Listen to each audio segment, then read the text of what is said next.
नमस्कार, स्वागत है आप सभी का एक बार फिर से आनंदीबाई हर से सरस्वती बालिका विद्या मंदिर इंटर कॉलेज जालौन की ऑनलाइन स्टडी एजुकेशन में।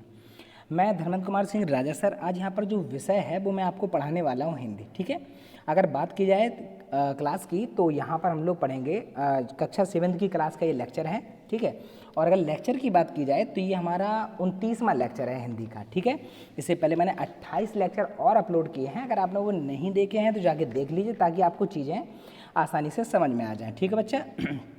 अच्छा, आगे चलते हैं। और this is my YouTube channel. अगर आपने अभी तक इसको सब्सक्राइब नहीं किया है तो इसको सब्सक्राइब कर लीजिए ताकि समय से मैं जो भी वीडियो भेजा करूँगा वो उसका एक नोटिफिकेशन आपके पास पहुँच जाएगा। ठीक है, इससे आपकी कोई भी वीडियो जो है वो मिस नहीं होगी और आप अपने घर बैठे स्टडी को अच्छे से जारी रख पाएंगे। ठीक है बच्चा, चलिए देखो बात करते हैं। हमने क्या बताया, ये जो है अभी नहीं बताया था, आप बता रहे हैं। अनिवार्य संस्कृत हमारा चल रहा है। ठीक है, आपने हिंदी के अंत में कुछ संस्कृत में अनिवार्य संस्कृत के कुछ पाठ दिए जाते हैं, हमको वो पढ़ना है। ठीक है, अगर हम बात करें तो हमने वंदना पढ़ ली है। ठीक है, और प्रथम लेसन हमारा हो चुका है, तो आज हम लोग पढ़ेंगे द्वितीय लेसन। ठीक है, ये कहानी है एक काव्य की और एक सियारन की।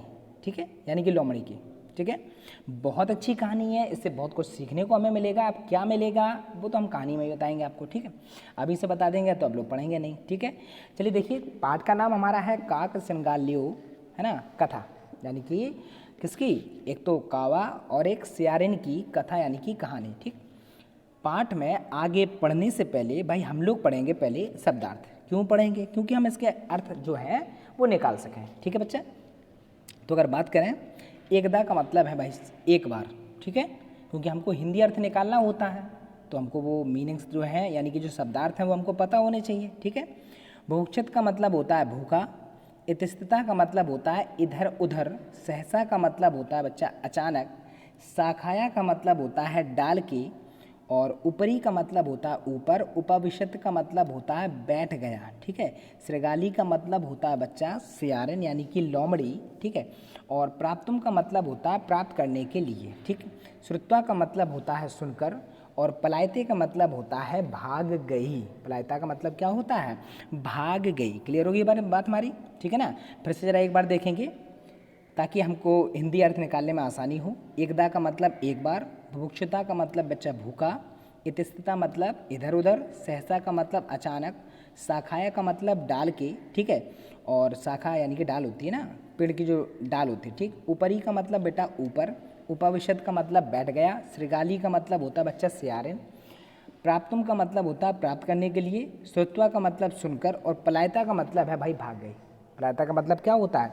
भाग गई। क्लियर होगी बात हमारी? ठीक, आगे देखो, अब हम चलते हैं अपनी कहानी की ओर। ठीक, कहानी क्या है वो जरा ध्यान से भाई अपनी लीड लगा लीजिए मोबाइल में और अच्छे से बस सुनने के लिए बैठ जाइए। ठीक है, क्योंकि यहाँ पर पाठ तो आप लिखेंगे नहीं। ठीक है ना, और जो इसके शब्दार्थ होंगे वो हम आपको बता ही देंगे अगले वाले लेक्चर में। ठीक, तो आज तो हमको बस पाठ ही पढ़ना है। ठीक, कहानी क्या है उसके बारे में पढ़ना है। ठीक है बच्चा, तो भाई पाठ कुछ इस प्रकार है। एकदा एकः काकः बुभुक्षितः आसीत्, यानी कि एक बार, एकदा का मतलब एक बार, एका काका मतलब एक कावा जो था, बुभुक्षिता का मतलब भूखा था। कैसा था? भूखा था। समझ में आ रहा है? यानी एक बार एक कावा था, कोई कहानी है कावे की, और वो कैसा था? भूखा था। ठीक है, तो आगे जरा देखते हैं क्या होता है। भोजनम प्राप्तुम, ठीक है, सह इतस्तता अब्रवत, यानी कि भोजन प्राप्त करने के लिए सामान्य हुआ है इतस्तता अब्रवत, यानी अब्रमत, यानी कि वह इधर उधर घूम रहा था। क्या कर रहा था? जब उसको भोजन नहीं मिला तो वो इधर घूम रहा था। ठीक है, आगे देखिए, सहसा सा एकम रोटिकाम प्राप्तवान, यानी कि सहसा यानी अचानक उसको कहीं से एक रोटी मिल गई। रोटिकाम प्राप्तवान यानी कि रोटी क्या हुई? प्राप्त हुई। ठीक है, एका मतलब एक रोटी जो है वो उसको प्राप्त हो गई कहीं से। भाई कहाँ मिल गई? क्या मिला? है ना, क्या मिली? रोटी मिली। कहाँ से मिली वो हमको नहीं पता, कहीं से भी कोई हो सकता है, किसी ने रख दी हो वहाँ पर, या छूट गई हो किसी की, या किसी ने किसी अन्य जानवर के लिए डाली होगी तो वो छोड़कर चला गया होगा। ठीक है, बस हमको इतना समझना है कि यहाँ पर उसको रोटी मिल गई। ठीक है, सह एकस्य वृक्षस्, है ना, शाखाया उपरि उपविशत, ताम रोटिकाम खादिन्तु, है ना, च अचिंत्यत, यानी कि सह एकस्य वृक्षस् शाखा, यानी कि वह क्या किया? एक वृक्ष की शाखा पर ऊपरी उपविशत बैठ गया। क्या किया, उसने रोटी ली और वो एक पेड़ की ऊपर वाली शाखा पर बैठ गया। ठीक है, ताम रोटिकाम खादन्तु अचिंत्यत, यानी कि वह क्या किया, उसने रोटिका माने रोटी को खाने के विचार किया। क्या किया, सोचने लगा कि इसको रोटी को खाएं, अब कैसे खाएं, क्या अब ठीक है, वो सोचने लगा। वैसे उसको खा लेना चाहिए थे, अगर नहीं खाता तो शायद आगे जो कहानी में होने वाला है, मतलब खा लेता तो ऐसा कुछ ना होता। ठीक, अब हुआ क्या, कहानी थोड़ा मोड़ लेगी। तदैव एका श्रृगाली काकाम रोटिकाम चा अपश्यत, यानी कि तदैव, है ना। और अब इस कहानी में क्या हुआ वो भी समझिए जरा बहुत अच्छे से। उस रोटी को सोचा जब उसने, ठीक है, और उसके बाद क्या हुआ, उस समय एक सियारन जो थी वो कहीं से उसको देख लिया। ठीक है, तो तदैव एका श्रृंगाली काकाम रोटी काम चा पश्यत, यानी कि तदैव, तभी क्या हुआ, उस समय एक सियारन ने काबू की रोटी को देखा।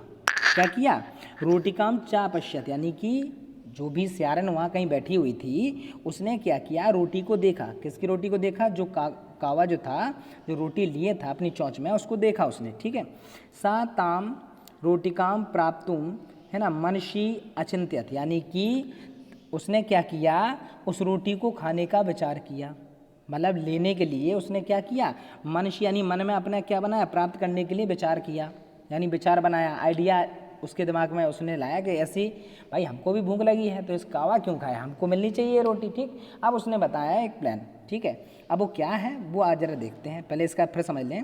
सा ताम रोटिकाम प्राप्तु मनशी अचिंत्यत, यानी कि उसने क्या किया, ताम रोटिकाम यानी उस रोटी को प्राप्तु, है ना, यानी कि प्राप्तुम यानी प्राप्त करने के लिए, मनशी यानी अचिंत्य यानी उसने क्या किया, विचार किया, आइडिया कोई सोचने लगा। ठीक, सा तस्यैव वृक्षस्य अधा अतिष्ठत यश ऊपरी काका उपविष्ट आसीत, यानी कि तब वो है क्या किया, उस वृक्ष के नीचे गई। कहाँ गई, वृक्षस्य अथा, है ना, अतिष्ठता यश ऊपरी काका, यानी कि किस, उस वृक्ष के पास गई और उस डगाल के पास गई जहाँ ऊपरी काका, यानी कि जहाँ पर जो कावा था वो ऊपर जिस डाली के ऊपर बैठा था उसी के नीचे जाकर वह है उपविष्ट, यानी कि जहाँ कावा बैठा था उस डाल के नीचे वो जाकर बैठ गई, यानी कि पहुँच गई।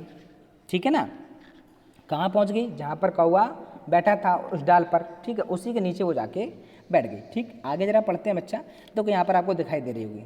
अब ये होगा क्या, उम्मीद है कि ये कहानी अपने शायद हिंदी में छोटी क्लास में आप पढ़ चुके होंगे, तो बहुत से बच्चों को समझ में आ रहा होगा कि आखिर ये होगा क्या। लेकिन फिर भी पाठ है, पढ़ाना तो है हमको। ठीक है, यहाँ तो छोड़ नहीं सकते हैं, तो भैया आगे देखते हैं अब क्या होगा कहानी में। ठीक, श्रृगाली काकम अवदत भो काका त्वम अतीव सुंदरा असी, श्रृंगाली ने यानी कि जो सियारन थी उसने कावे से बोली, क्या बोली, समझना, भो काका, अरे कावे तुम अतीत सुंदर, है ना, अतीव जो है सुंदरा असी, यानी कि तुम बहुत सुंदर हो। अब सोचने वाली बात है भाई, कावे की तारीफ चल रही है, क्या चल रही है, उसने आइडिया क्या, उसने कहा इनकी प्रशंसा करो। ठीक है, तो उसने क्या कहा, यानी सियारन ने कावे से कहा तुम अतीव सुंदरासी, यानी कि तुम बहुत सुंदर हो। ठीक, तब वर्ण मोहक अस्ति, तुम्हारा जो रंग है वो कैसा है, बहुत मोहक है, सुंदर है ना। मोह लेना, मोह का मतलब है आप किसी चीज़ को देखें और आप उसके लिए आश्चर्यचकित, अरे कितना सुंदर है, अगर आपके दिमाग में ऐसा कुछ आता है तो उसने आपके मन को मोह लिया, इसी को हम लोग कहते हैं मोहक। ठीक, वर्णमानी यहाँ पर क्या है, रंग, तो वहाँ ने क्या कहा, जो सियारन थी उसने कहा कि तुम्हारा रंग जो है वो कितना कैसा है, सुंदर, यानी कि मोहक है। ठीक, तब पक्षो मनोहरो स्थिता, यानी कि तुम्हारे जो पक्षों यानी जो आपके वो हैं पंख, ठीक है, बहुत मनोहर हैं, कैसे हैं, मनोहर है, अच्छे हैं। ठीक, तो मैं ध्वनि यानी तब ध्वनि अतीव मधुरा अस्ति, यानी कि तुम्हारी जो आवाज़ है ना, ध्वनि का मतलब आवाज़, अतीव यानी अति, मधुरा मानी मधुर अस्ति, तुम्हारी आवाज़ जो है वो बहुत मधुर है। ठीक, तब ध्वनिम, है ना, श्रुत्वा मम कर्णो तृप्तो भवत, यानी कि तुम्हारी आवाज़ सुनकर मेरे कान, है ना, मम मानी मेरे, कर्णों मतलब कान, तृप्तो भवत यानी कि तृप्त हो गए, यानी कि जब मैं तुम्हारी आवाज़ सुनी तो मेरे जो कान थे वो क्या हो गए, तृप्त। अब समझ लीजिए आप, कौवा जब करता है काँव काँव तो भाई कितनी सुंदर आवाज़ निकलती है। अब भाई कौवा जो थे इस जाल में फंस गए, यानी कि सियार ने झूठ बोला और वो खुश यहाँ पर उनकी प्रशंसा चल रही है कौवा जी की, और कौवा जी जो है वो खुश। ठीक है, अब देखिए आगे क्या होता है। स्वप्रशंसाम श्रुत्वा काका अति प्रसन्ना अभवत, यानी कि अपनी प्रशंसा, स्वप्रशंसा का मतलब अपनी प्रशंसा, श्रुत्वा माने सुनकर, काका अति प्रसन्न भवत, यानी कि कौवा बड़ा प्रसन्न हुआ, बहुत भाई साहब खुश। आपको पता होने वाला नहीं, यानी कौवे को पता नहीं था कि अब आगे होने वाला क्या है, बस आप तो अपनी प्रशंसा में खुश थे। ठीक है, यदेव शाह काँव काँव इति ध्वनिम कर्तुम आधारभत तदा तस्य मुखात रोटिका भूमो अपतत, यानी कि तदै यदेव, ठीक है ना, उन्होंने क्या किया, जैसे ही सह माने उसने, ठीक है, काँव काँव, उन्होंने क्या की, काँव काँव की आवाज़ जो है वो अपनी प्रारंभ कर दी, क्या कर दी, प्रारंभ कर दी। इति ध्वनि कुर्तुत आधारत, ठीक है, तदा तश मुखात रोटिका भूमि अवत, यानी कि जब उन्होंने अपनी मुख से काँव काँव की आवाज़ निकाली, प्रारंभ की, तो रोटी जो थी उनकी चोंच में दबी हुई थी, तो जब आप काँव काँव करेंगे तो रोटी तो भाई छूट जाएगी। ठीक, तो रोटी जो थी वो उनके मुख से जो थी रोटी वो छूटकर कहाँ पहुँच गई बेटा, वो भूमि पर गिर गई। कहाँ गिर गई, भूमि पर गिर गई। बस अब क्या था, सिंगारी यानी कि सियारिन को जो चाहिए था वो उसको मिल गए, रोटी कहाँ आ गई, नीचे आ गई। अब भाई करते रहो आप काँव काँव। ठीक है, उसके बाद देखिए एत तरधम एव श्रृंगाली, यानी इसके लिए ही तो जो आपकी श्रृंगाली थी, तस्य प्रशंसा मकरोत, इन्हें इसके लिए का मतलब रोटी नीचे गिर जाए, इसी के लिए तो श्रृंगाली क्या कर रही थी, यानी कि जो सियारिन थी उसकी बड़ाई कर रही थी लोमड़ी, किसकी, काव्य की। ठीक है, प्रशंसा अकरोत यानी कर रही थी। ठीक है, चलिए भाई आगे देखते हैं क्या होता है। सा शीघ्रम एवं रोटिकाम गृहीत्वा तस्मात् स्थानात् पलायता अखादत च, ठीक, शीघ्र ही उसने क्या किया, रोटी को लेकर खाई, तुरंत उसको रोटी मिली, वो भूखी थी, उसने तुरंत चढ़ कर गई और उस स्थान से भाग गई। ठीक, सा शीघ्रम यानी कि जैसे उसको रोटी की मिली है ना, गृहीत्वा उसने ग्रहण कर लिया उसको, ठीक है ना, और उस स्थान से पलायता का मतलब चली गई, अखादत मतलब खाकर वो क्या हो गई, उस स्थान से भैया 9 2 11। ठीक, अब भैया कावा जो थे वो काँव काँव कर रहे हैं। ठीक है, तो इस कहानी से ही हमको समझना चाहिए, क्या समझना है हमको, कि देखिए अपनी झूठी प्रशंसा पर ज़्यादा खुश ना हो। ठीक है ना, आपकी जब भी कोई आपको धोखा देता है तो पहले वो आपसे झूठ बोलेगा, अभी प्रशंसा करेगा। ऐसी कुछ है, जैसे कि कावे को धोखा दिया, किसने धोखा दिया, सियारिन ने, यानी कि लोमड़ी ने धोखा दिया। ठीक है, तो हमको ये याद रखना है कि अगर आपकी कोई ऐसी प्रशंसा करे तो वहाँ पर आपकी बुद्धि का प्रयोग करना चाहिए। ठीक है, और कावा कितना सुंदर होता है ये सब तो भाई आप लोग भी जानते हैं। ठीक है, तो ये कहानी जो थी, एक इमेज हम आपको दिखा दें। देखो यहाँ पर ये देखो कावा, ये तो सुंदर सा गाना जो यहाँ पर छेड़ रहे हैं। ठीक है, इस वजह से जो रोटी थी वो कहाँ गई बच्चा, वो नीचे गिर गई। और सियारिन देखो कितनी खुश दिखाई दे रहा है आपको चेहरे से, सियारिन जो थी उसकी खुशी झलक रही होगी, उसको भाई रोटी चाहिए तो उसको रोटी मिली और जैसे उसने खाई और वहाँ से गायब। ठीक है ना, तो आप भी अपनी झूठी प्रशंसा में ना फंसें, अपनी बुद्धि का प्रयोग करें। ठीक है, सबसे पहले आपने अपनी बुद्धि का यूज करना है, उसके बाद ही आप किसी की बात सुने। ठीक है, आशा करते हैं कि ये पार्ट जो है वो आपको अच्छे से समझ में आया होगा। ठीक है ना, और अब जो हम लोग आगे लेक्चर लेंगे उसमें हम इस पार्ट के प्रश्नोत्तर है ना, और जो रिक्त स्थान हैं, ठीक है, वो सब हम आपको आगे कराएंगे। ठीक है बच्चा, तो आज के लिए बस इतना ही, और अगर आपको वीडियो पसंद आई है तो वीडियो को लाइक ज़रूर करें। ठीक है, धन्यवाद।